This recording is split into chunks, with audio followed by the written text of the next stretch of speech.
Hello and welcome to today's lesson. In this lesson, we will focus on adjectives describe physical traits such as height, body build, and beauty, which are used to describe someone's appearance. I will present each adjective first in its masculine form, then in its feminine form, and I will repeat each one to ensure they understand the pronunciation difference.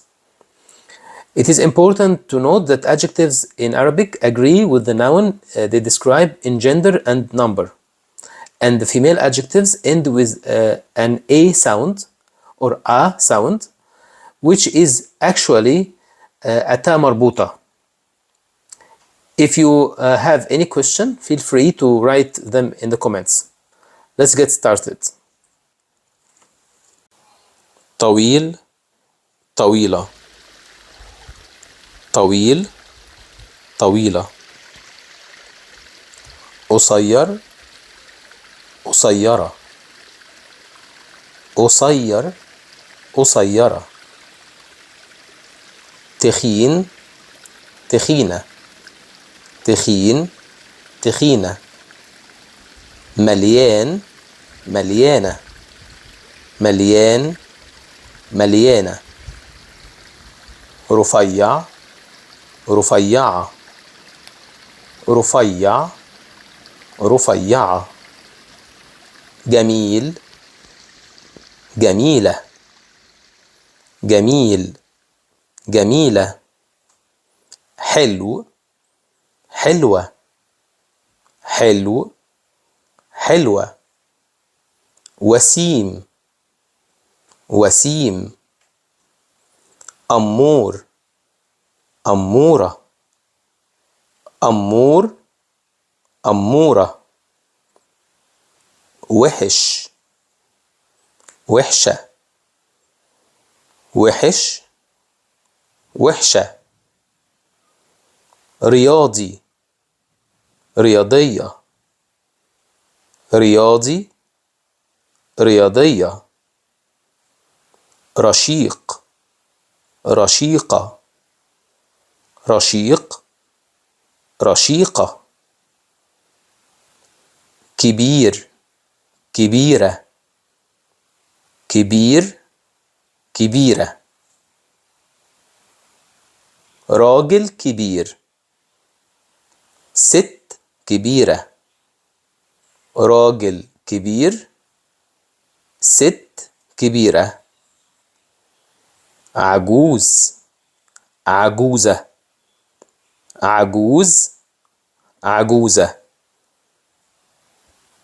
ولد صغير بنت صغيرة ولد صغير بنت صغيرة أوي جدا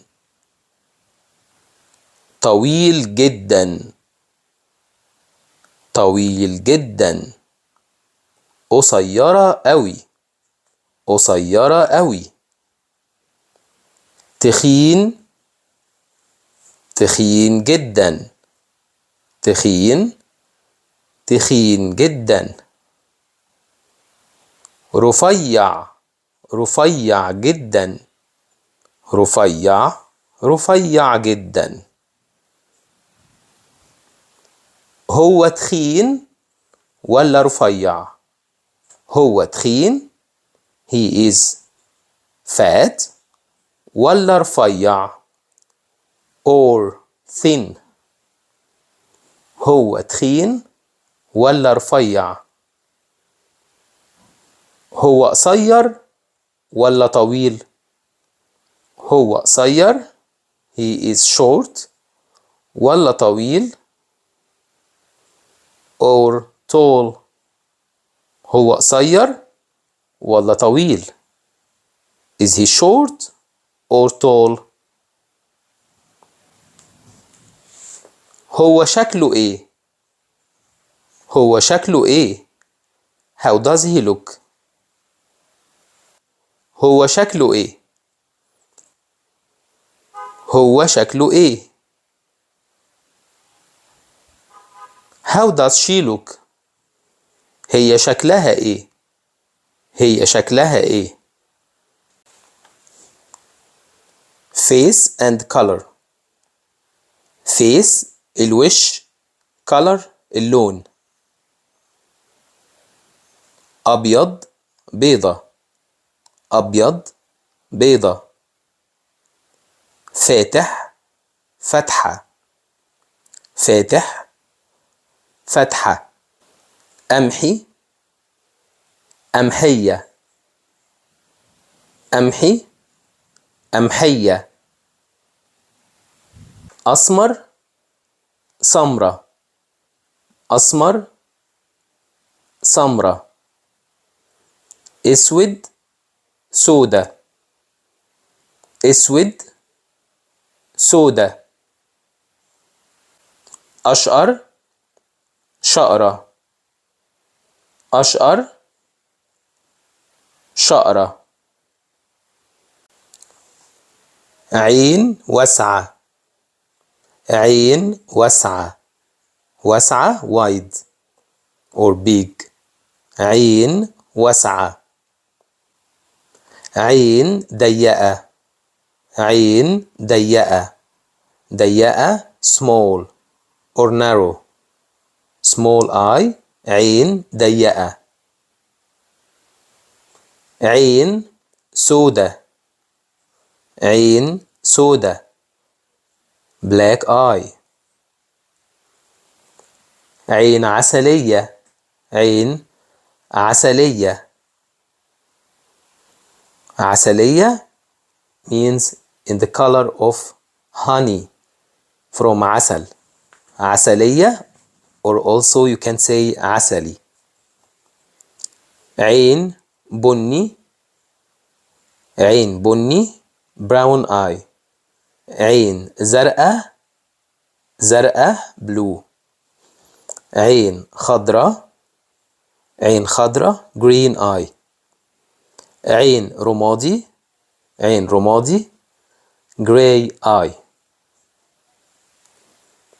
soft hair شعر ناعم، شعر hair ناعم soft، شعر ناعم.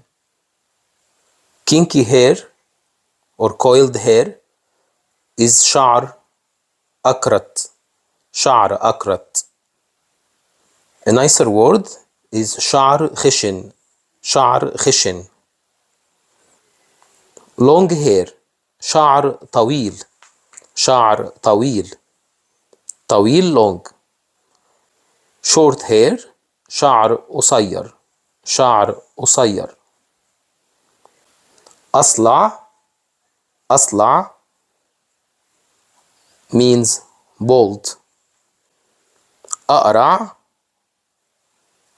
أقرع also means bald but it is used when one doesn't have any hair.